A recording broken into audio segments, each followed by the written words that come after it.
So remove the beer at back, sir. And we are back. All right. I thought it was. There we go. Oh, I am. Come on. No, your camera just screwed up on me. That's all on you, pal. Yep. So now I have to fix you. I I even broke turned my Grim. audio back on. Hey, that's all right. I broke Grim. We have like all everybody's cameras there now, so we're gonna fix that. Oh. All right. Crap. Guys, I gotta get Grim fixed. Hold on. Just a lot of scrolling for a minute. Uh,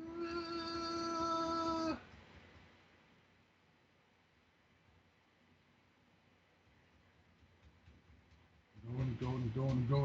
It can only go so fast. What do you mean? I had to fix the filter. Oh, gotta make me look more beautiful than I really am.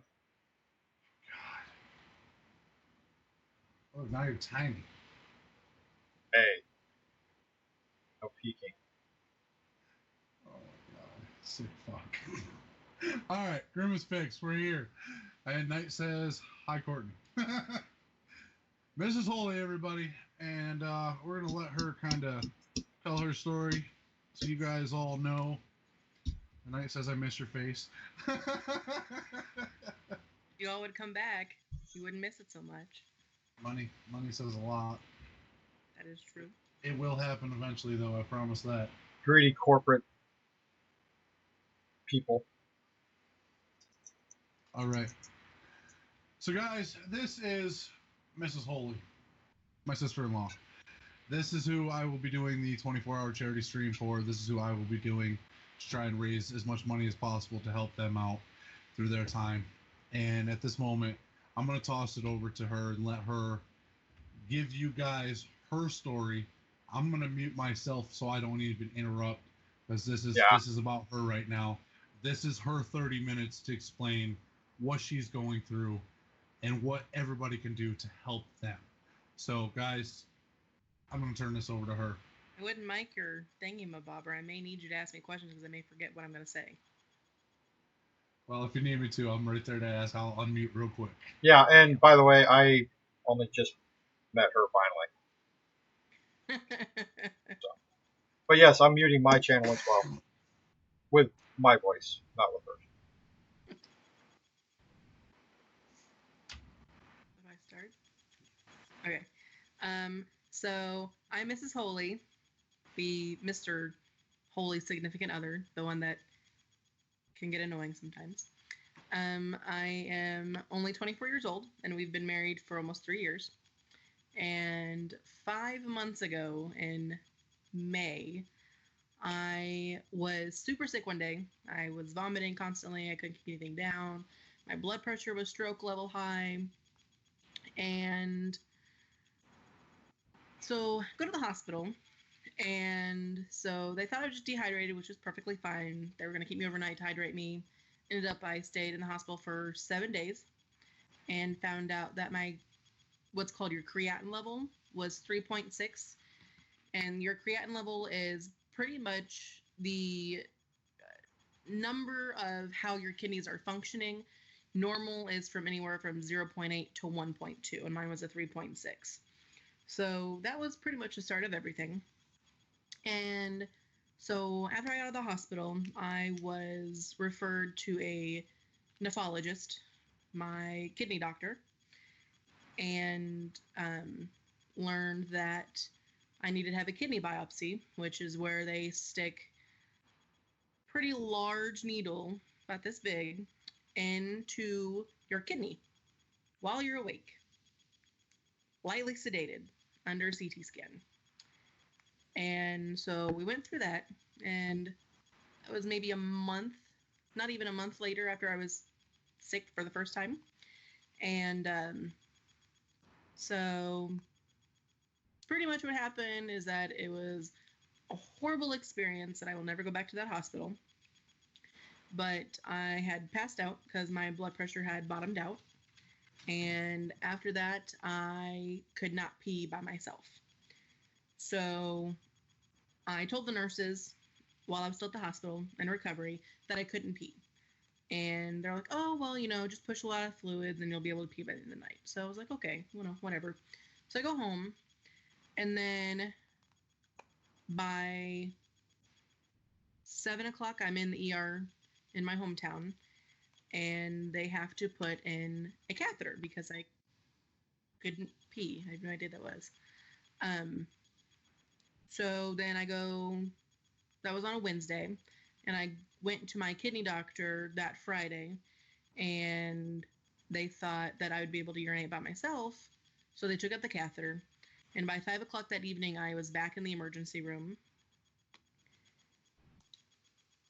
And because I couldn't pee. So at that point, they put in another catheter, and this was a different nurse, and he tried 3 times, and it was hell on earth, let me tell you. If you've ever had one of those, they're not the most comfortable things you will ever have in your entire life. And then, of course, during the entire time I'm catheterized, there is a large amount of blood in my urine. It's dark brown, and it's, not something you expect to see in your urine, so it kind of scares the crap out of you. So it turns out that I had a severe bladder infection because I couldn't urinate, which builds up bacteria in your body, which causes an infection. So there was that. The fact that I had so much blood for 3 days, they were concerned about a blood clot in my bladder. So I was hospitalized, strictly bedridden. I couldn't get up and walk. I couldn't get out of the bed or anything. So I was pretty much just stuck. So at that point, I met with a urologist, and he said with the amount of blood that was in the catheter bag, that he had assumed there was such a large blood clot in my bladder that I could not pass it on my own. So I had to have surgery that following Monday, and he said that was the worst blood clot that he had ever seen in any person's bladder, that there was no way I was going to be able to pass it by myself. So it was a good thing that I ended up getting sick, and I couldn't pee and go to the hospital, or I could have bled to death. On top of all this, I'm anemic already, and anemia is where your body doesn't make enough red blood cells for your hemoglobin to be normal, which is from 10 to 12. And my normal hemoglobin is between 8 and 9. And at this point, my blood count had dropped to a 6 or a 5, which usually indicates that you need blood transfusions. And in May, I had 1 blood transfusion because my hemoglobin was so low. But after that, I can't have any more blood transfusions because I need a kidney. And if I have someone else's blood come in to my system, my body could save the enzymes from that blood and eventually attack my new kidney. So after that hospital visit, I learned that I had IgA nephropathy, which is also known as Buerger's disease. And pretty much at that point, it was inevitable that I would need to go on dialysis and that I would need a kidney. So, of course, I'm thinking in the back of my head, great, more bills, more expenses. At that point, I had so many complications from everything going on that I had to quit work. And I was working full-time as assistant manager at a restaurant, working almost 70 hours a week, working my tail off. And at that point, I knew that my health and my life was a little bit more important than work. So I had to quit. I didn't want to, but I needed to, for just the simple fact that I needed to. And so at that point, I became unemployed. We are on 1 income, and bills were already stacking up extremely high. Luckily, I had a little bit of reserve back because we were going to go on vacation in October, but that didn't happen because I got sick. So someone's typing. Don't worry. So after that, I met up with the local dialysis clinic where I'm at, and I met with the educator, and she pretty much gave me the rundown of what was going to happen, and that's when I started to have mental breakdowns. And it was just because, I'm so young. I've been married to my best friend for only less than 3 years, and, there was a chance that we were going to be able to start having children soon, and, we were looking at buying a house when all this crap came down, so we had to pull out of buying a house. So it kind of set us back a lot in our dreams and our goals. So that's when a lot of the mental anxieties came and a little bit of depression. And after that, I kind of, realized it's either I want to live or I could just let myself die. So that's where I'm kind of at in my mindset. I want to live, so I'm going to do whatever I can to keep going. So I bucked it up and I got over it. I had my first fistula surgery in June. And what that is, it takes an artery and a vein in your body and it takes them both and sews them together. So it kind of looks like this. And that way there's extra blood flow so that when they stick you with their 17 or 13 gauge needles for dialysis, they have plenty of room for the blood to be taken out of your body and then replaced back in with clean blood. So after 6 weeks of that, after that surgery, I had have what's called a revision fistula, and he had to cauterize one of my veins in my forearm because it was fighting with my main fistula and it wasn't as strong as it needed to be. So 4 weeks after that healed, and I was maintaining my creatinine level, my diet, because I'm on a very strict diet, low sodium, low phosphate, low calcium, low potassium, low everything. It's like I eat the same thing every day, I swear. So after the revision and finally see my kidney doctor, and he says the next step for me to do is to have my blood drawn and see where my creatinine level is and then go from there. He said that if I was pushing a 6 on my creatinine level, that I would have to start dialysis sooner than later. And at that point, I want to say 4.8 on my creatinine level or a little at 5. Called me 3 days later telling me my creatinine level was a 7.7 and that I had to start dialysis in 4 days. So freaked out because I knew it was inevitable that I was going to have to start dialysis, but I was hoping that maintaining my diet and watching everything that I put into my body would kind of, prolong the time that I have to be stuck with these huge needles. And so the day that he called me is the day that I called my surgeon. I said, I need you to double check my fistula, make sure it's okay. And then I had 3 different doctor visits that day to get ready for dialysis, more blood draws. I had to go to the clinic, have them listen to my fistula, look the machine, and talk to a couple of the patients that were going through dialysis and hopefully ease my fear just a little bit. So my normal surgeon wasn't in the office, but his partner was. And so he said, if they have problems with your fistula, you're gonna have to come back and we're gonna have to redo your fistula. So I'm like, great. So I'm still not out of the woods. Okay. So, but I was still hopeful. Like, you expect the worst, but you really hope for the best. And so 2 weeks ago on a Wednesday, I went in for dialysis for the first time. And I was nervous and I was scared shitless. I don't know if I can curse, but I'm sorry, I already did. So I sat in the chair, and it's not the most comfortable chair you've ever sat in. And it's cold because they're dealing with your blood, so it has to be cold. So there's a least amount, for infection. And I'm sitting in the chair, and I've got this woman that has worked for the dialysis clinic for 27 years. They pretty much joke that she was born in dialysis clinic, but she's much older than 27. So it doesn't add up right. So I'm nervous, but I'm okay for the most part. The charge nurse held my hand because I'm a big baby and I don't like needles, even though I have tattoos. And they gave me lidocaine, which, if you don't know what lidocaine is, it's a numbing agent just for your skin, but it doesn't numb your veins. I wish it would have. But it burns like a bee sting for about 10 seconds after they stick you. So they stuck me the first time in the excellent part of my fistula in my wrist, and that one, went relatively well. And then they poked me further at my forearm, and that went pretty well. You know, the poking didn't really hurt because I had drugs, thank God. Um, but at that point, they started to drain my blood and having it go through the machine, going through its artificial kidney process. And then my arm starts to hurt and it feels tight and it's very uncomfortable. And at that point, I didn't look at my arm because I knew if I looked at the fact that I had blood coming out of my arm and blood going back in my arm, it would freak me out and I would probably pass out.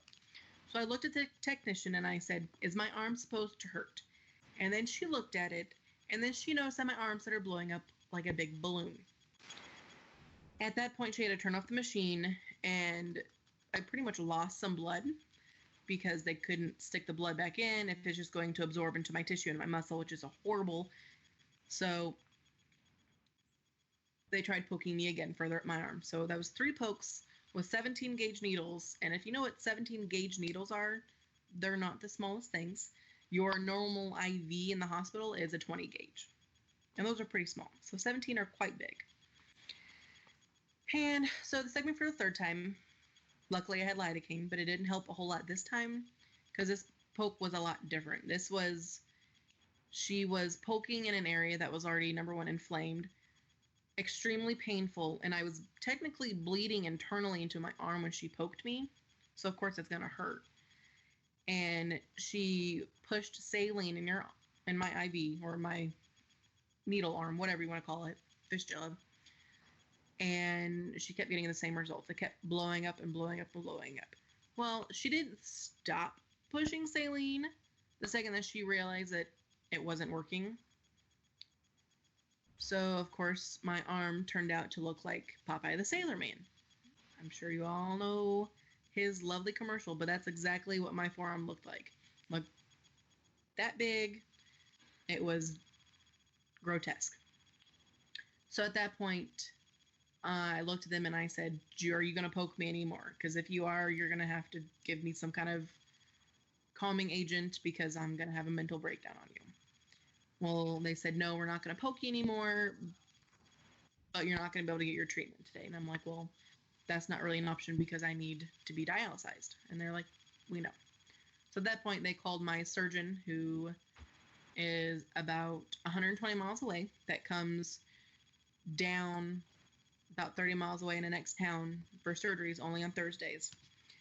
And so what they did was they had to put in a catheter in my chest right here that goes into the right ventricle of my heart, which is very scary to think about because if this gets infected, the infection goes into my blood, which can make me go septic, which I could die. So the fact that my kidneys aren't working and I could die, and now I have something else in my body that could potentially make me die. It's like, you know, 2 magnets that are facing away from each other. It's just a bad situation. So now that I have the catheter in my chest, that was Thursday. And then Friday, I finally got my first treatment. And I was sick. I was cramping because when they do dialysis, they take water that's in your body and they pull it off your body. Because when your kidneys don't work, all the waste that your kidneys are doing on their own, when they don't work, all the waste and toxins build up in your blood and it can make you so sick. I have had days where I've been throwing up and I can't hold anything down. I can't even hold any liquids down and I have to go to the hospital to get rehydrated. And I end up being in the hospital for days because I'm so sick and they want to make sure that I'm not harming my kidneys even more. And then I have times where I have no energy and I'm super dizzy and my blood pressure's up or it's down and it's all over the place and I pass out. And then I have my good days, like today's a relatively good day. I have a little bit of dizziness after treatment and it's just I don't feel well. But it's a pretty good day. It's one of the better days I've had in a really long time. So my first treatment, like I said, I was sick. I cramped because all the water's leaving your body and your muscle needs water to maintain it's magnesium levels. So when you're pulling water, you're pulling magnesium as well, and that's something that your muscles need. And so there was a cramping, and then I started to feel like I do when I'm about to pass out. So when they're pulling all these wastes and water out of your blood, your body's not used to it because it's been suffering for so long that it's used to you being sick now. So when you're starting to get better, it's doing the same thing, you're going to get sick. So at that point, they had turned off the machine. They were still taking my blood out and putting it back in, but they turned some switch, don't ask me what the name is because I can't pronounce it, to turn off the water pulling agent in the machine, so they just cycled my blood. But and my first treatment was 2.5 hours, and then after that I felt like absolute crap. Number one, my chest was in excruciating pain from the surgery the day before, and I, had almost passed out. I was super dizzy. I was lethargic. I was extremely exhausted. So I came home, took a couple pain pills, and I slept for probably 4 or 5 hours. Saturday was an okay day. I was pretty still tired and lethargic, and I was still in a lot of pain with my chest. And then Sunday, I scared the crap out of Mr. Holy, and I was still not feeling very well, and I was super dizzy. And like always, if I'm super dizzy, I'm going to ask someone to help me get up and go to the bathroom. So I asked Ellen to help me get up and go to the bathroom, and he did, because he's such a sweet man. So we walked down the hallway and sat on the toilet, and I still didn't feel very good. And so I hurried up and went to the bathroom, and I told him, I said, you need to get me to a bed so that I don't crack my head on the tile and start bleeding. So he got me to the closest bedroom, and as soon as I hit the bed, I passed out. So called my mom. She came in, helped out, took my blood pressure, and it was all over the place. If you have ever been around a dog that's been outside in like 120-degree weather or whatever, and they're panting that hard, that's how I was breathing. My heart rate was extremely high. It was just a bad day. So Monday, the next day, I went to dialysis, and I told them how bad of a day I had, and they didn't pull any water off of my blood during the treatment. So they're thinking that I was dehydrated, but I was also on some blood pressure medicine that I've learned that I am never going to take again because it increases my heart rate and it just makes me sick. So after that, I felt pretty good. I got used to it. And then this is my, hold on, 7th treatment. I had it today. I go 3 times a day, 3 times a week for 4 hours. And I read a bunch of books because I have nothing else to do. And I am starting to slowly learn my body during dialysis, and so are the technicians, because I could pass out, I could cramp, I could get sick. It's just a bunch of things. Your blood pressure goes all over the place during treatment, so they have to monitor you every 15 minutes. You get your blood pressure taken, and they come and bug you, and are you doing okay? Yeah, I'm fine. So that's what I've been going through so far, and I have fought my kidney doctor to not give me iron. I'm thalassemia beta minor anemic, which basically is, if I have too much iron, I could die. So they were giving me iron into my heart, and with my blood disease, my body does not, how do I put this? Yeah, it doesn't process iron like normal bodies do, normal blood. So the fact they were putting it in my heart, and if iron doesn't deposit correctly in your bloodstream, you're pretty much going to have iron balls stuck in one place. So now they fear that I have iron just chilling out in my heart, my valve, So sooner or later, I'm gonna have to get that looked at, and they're gonna have to figure out how to extract the iron from my heart, which I have no idea how they're gonna do that because I don't even want to think about it. So there's that. I also get epigen shots, and that is pretty much a shot that tells your kidney to produce more red blood cells. Your kidney not only filters your blood and lets you urinate, but it decides how much red blood cells your body's going to produce. With me already being anemic and now kidney disease, it's like two bulls in a china set. Like I'm just screwed. I'm a bottle of mess.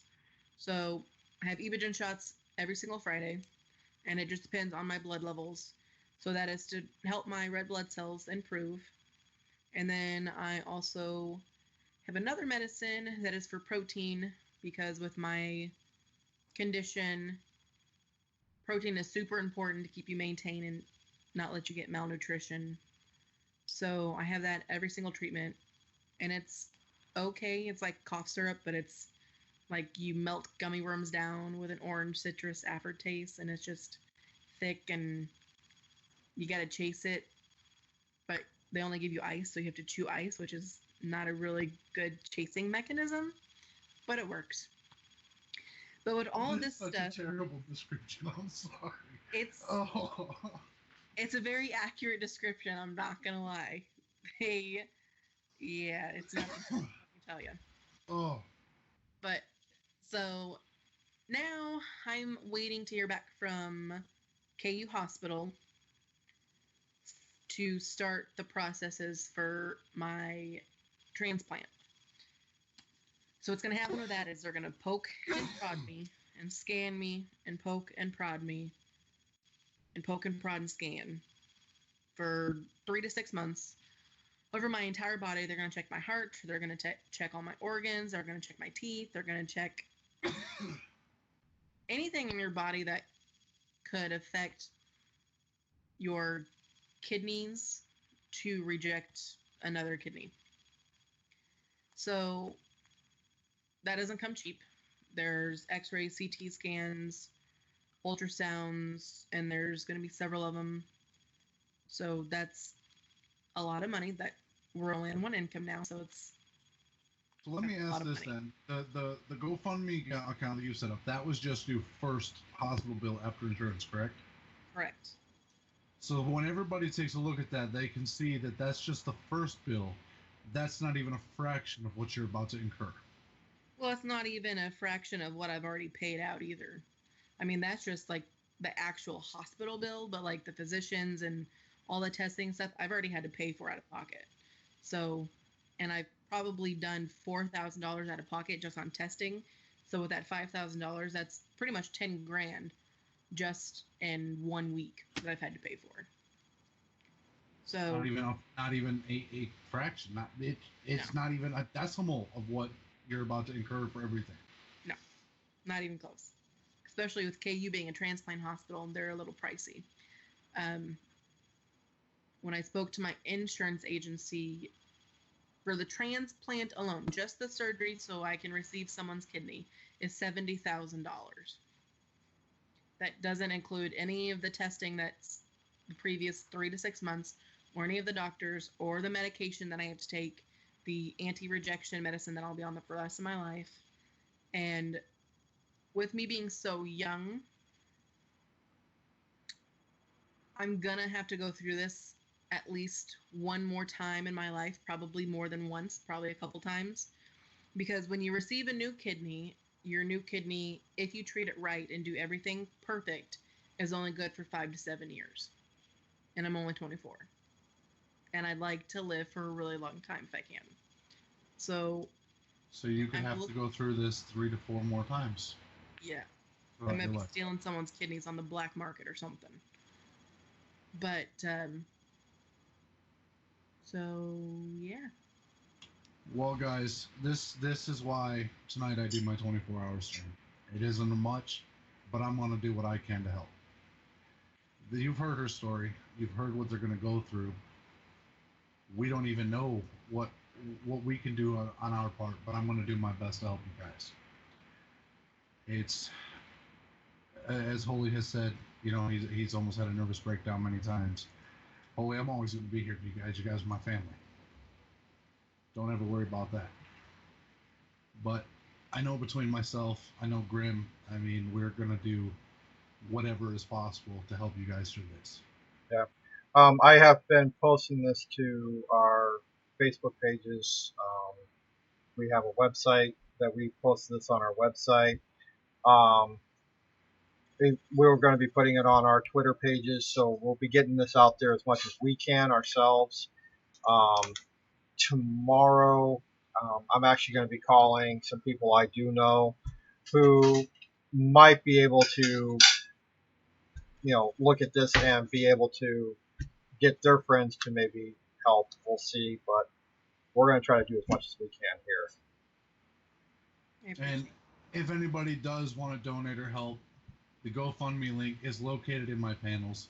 And if for any reason that it won't go through, donate directly to me through Twitch alerts, and it'll go directly to them as soon as I get done with my stream, and it'll be immediately put into Holy's, or I give you Holy's PayPal directly if you guys want to donate anything and don't want to go through GoFundMe or my Twitch alerts. I will give you. I'm sure Holy won't mind me giving you his PayPal email to donate directly to him. Yeah. We need every bit of help we can, whether it's just being in here, showing us support and retweeting us, getting it out there wherever we can. 24 hours. I will be starting at 8 p.m. tonight. I will be streaming 24 hours straight. I probably won't make it very well, but I'm going to do my damnedest to last this full 24 hours, which means a lot of coffee. And if it comes right down to it, I'll pull out the liquor to wake me up a little bit. But I want to do everything we can to help you guys. And even if I have to do a 24-hour stream again in next month, I will do it. Whatever I can do, you guys are my family, and I'm going to do my best. Thank you. So, that being said, do you guys have any questions to ask Mrs. Holy? Even direct them at Holy. And don't be shy. I'm an open book. I don't care about anything. Any questions you guys want to ask away. Even if you want to know, how Holy does through this. I mean, he needs support too. Yeah. He's got a lot on his plate as well. So, guys, make sure questions, if you have questions, do ask for him, because he needs our support too. Because she's going through the worst of it, but he's also going through one hell of a time.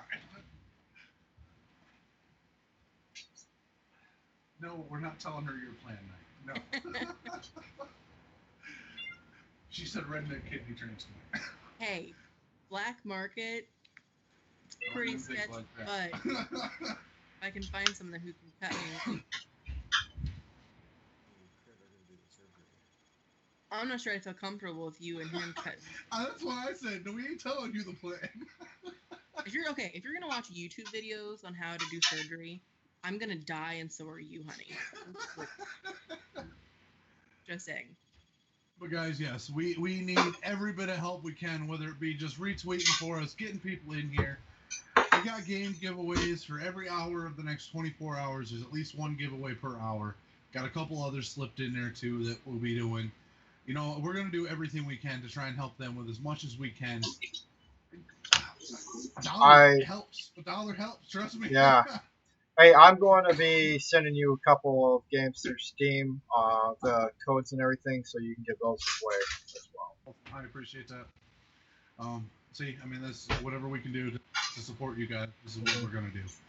So, that being said, if you guys don't have any questions, what we're going to do is we're going to go ahead, stop everything here, so I can be live in the next 40 minutes to start the 24-hour stream. I really can use all the support I can get tonight and tomorrow. And Massey just asked you a question.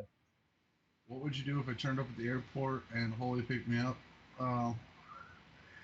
You would still be quite a ways away from me. I don't know where the airport is around here. I know it's a few hours.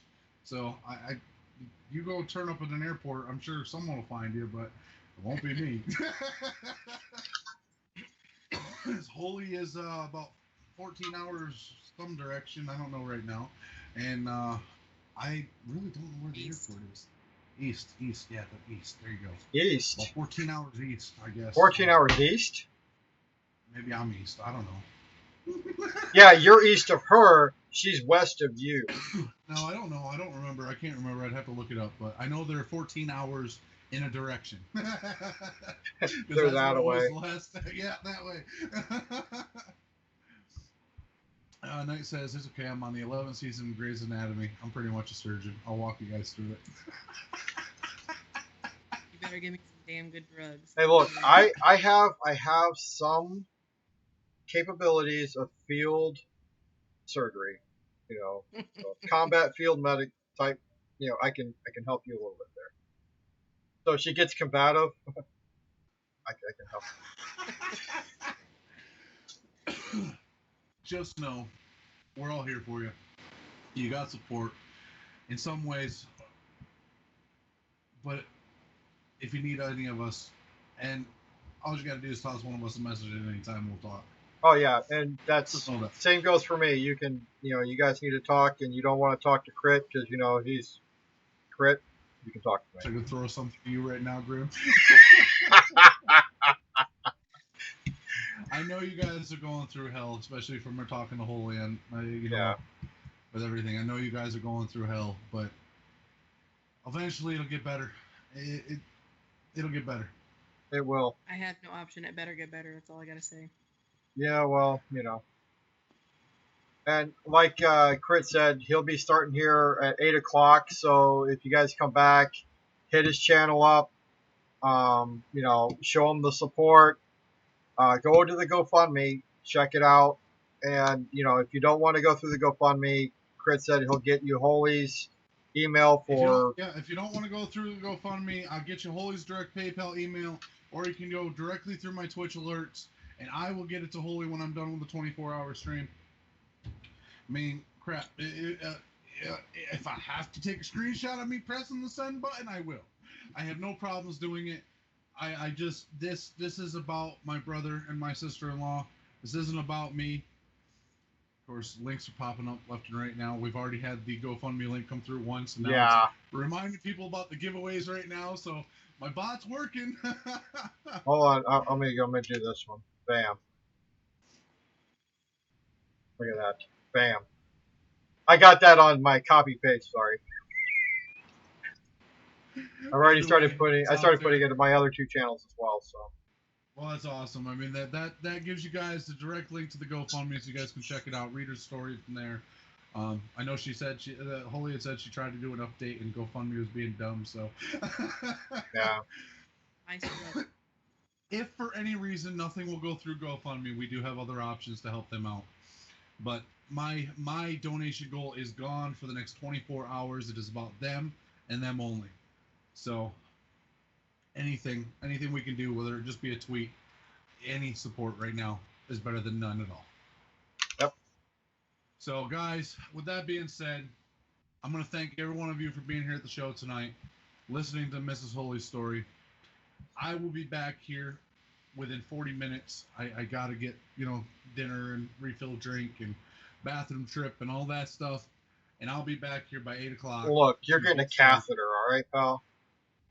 Listen, right now I might have and a colostomy bag. I gotta get that stadium bag right now for the leg. I gotta go grab the thing and get it hooked up. Gotta be ready. I don't want to have to move for 24 hours. Yeah, right. It's either that or you get the new chair for the bathroom chair for streaming. Get a bucket and grab a hose and we're ready. We're set. There you go. Either way, we got this. We're gonna do a ton of different stuff tonight. People popping in and out, different games all over all night.